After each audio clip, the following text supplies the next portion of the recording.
Lift him up, October 11. Love, the evidence of discipleship. By this shall all men know that ye are my disciples, if ye have love one to another.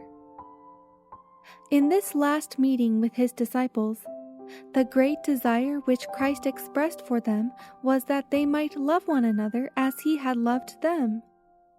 Again and again he spoke of this. These things I command you, he said repeatedly, that ye love one another.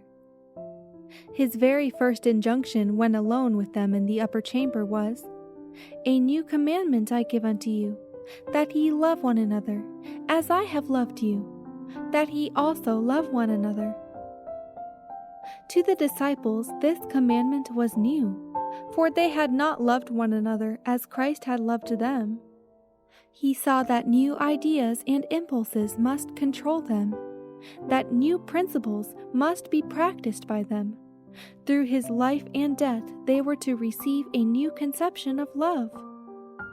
The command to love one another had a new meaning in the light of his self-sacrifice.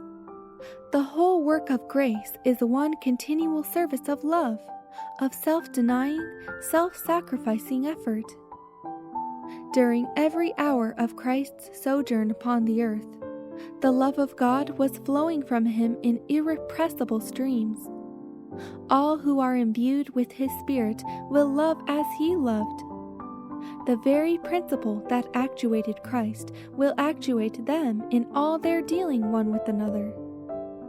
This love is the evidence of their discipleship.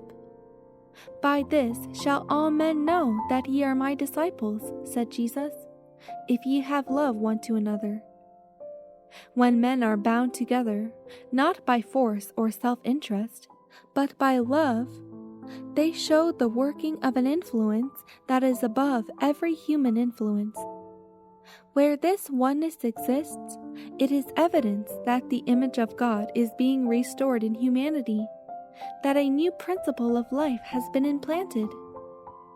It shows that there is power in the divine nature to withstand the supernatural agencies of evil, and that the grace of God subdues the selfishness inherent in the natural heart. This love, manifested in the church, will surely stir the wrath of Satan. Christ did not mark out for his disciples an easy path. If the world hate you, he said, ye know that it hated me before it hated you. If ye were of the world would love his own.